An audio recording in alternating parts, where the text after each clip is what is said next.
రాష్ట్ర వ్యాప్తంగా రేపు జరగబోయేటువంటి ఎన్నికలకు ప్రతి నియోజకవర్గంలో రాష్ట్రంలో ఉన్నటువంటి 175 నియోజకవర్గాల్లో ఉన్నటువంటి బూత్ ఇన్ఛార్జెస్ అలాగే మండల్ లెవెల్లో ఉన్నటువంటి జేసీఎస్ కన్వీనర్లు అలాగే నియోజకవర్గ అబ్జర్వర్లు అలాగే అసెంబ్లీ కోఆర్డినేటర్స్ అందరితో కూడా ఈరోజు సమావేశం పరిచి రేపు ఎన్నికలకి సంబంధించినటువంటి ప్రణాళికలతో పాటు ఎన్నికల్లో ఏవైతే ఎలక్షన్ కమిషన్ నూతనంగా ఇస్తున్నటువంటి కొన్ని ఆప్షన్స్ అంటే అబవ్ 80 ఇయర్స్ సంబంధించి కానీ లేదా ఫిజికల్ హ్యాండిక్యాప్స్ సంబంధించి కానీ అనేక ఆప్షన్స్ కొత్తగా కేంద్ర ఎన్నికల కమిషన్ తీసుకొస్తున్నటువంటి తరుణంలో దాని మీద కూడా ఒక వర్క్షాప్ క్యాండిడేట్స్కి బూత్ ఇన్ఛార్జెస్కి అందరికి కూడా నిర్వహించాలని చెప్పే ఉద్దేశంతో ఈ కార్యక్రమాన్ని ఒక ఉదయం నుంచి సాయంత్రం వరకు నిర్వహించాలని చెప్పి పార్టీ నిర్ణయం తీసుకుంది.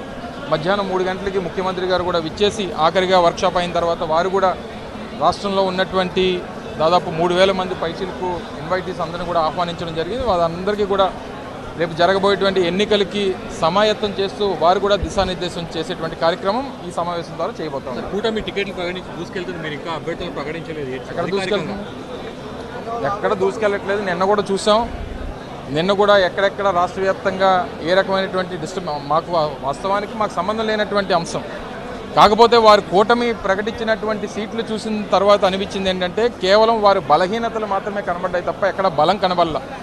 ఒక పక్క జగన్మోహన్ రెడ్డి గారు నేను గడిచినటువంటి 5 సంవత్సరాలుగా చేసినటువంటి అభివృద్ధిని చూసి ఓటేయమని చెప్పి జగన్మోహన్ రెడ్డి గారు ప్రజల్ని కోరుతూ ఉంటే మా పొత్తుల్ని చూసి ఓటేయండి అని చెప్పి వారిద్దరూ కోరుతూ ఉన్నారు. చాలా తేడా ఉంది దానికి.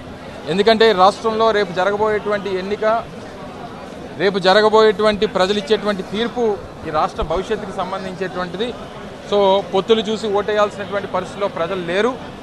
ప్రజలకి నాయకుడు ఏం చేశాడో అనేటువంటి చూసి మాత్రమే ప్రజలు ఓటేస్తారనేటువంటి దానికి నిన్న కూడా అందుకనే కుప్పం నియోజకవర్గంలో కూడా గౌరవ ముఖ్యమంత్రి జగన్మోహన్ రెడ్డి గారు కుప్పం ప్రజలు కూడా అదే చెప్పారు. నేను చేసినటువంటి మంచిని చూసి ఓటేయండి, నేను మీకు నా వల్ల నా ప్రభుత్వం వల్ల మీకు మంచి జరిగితేనే ఓటేయండి అని చెప్పి దమ్ము ధైర్యంతో చెప్పేటువంటి నాయకుడు జగన్మోహన్ రెడ్డి గారు. వాళ్ళు ఎన్ని సీట్లు ఎవరికి ఇచ్చుకున్నా, వాళ్ళు ఎంతమంది కలిసి వచ్చినా రేపు మళ్ళీ తిరిగి రాష్ట్రంలో అధికారంలోకి వచ్చేటువంటిది వైఎస్ఆర్ కాంగ్రెస్ పార్టీయే. జగన్మోహన్ రెడ్డి గారే మళ్ళీ ముఖ్యమంత్రి కాబోతా ఉన్నారు. Thank you.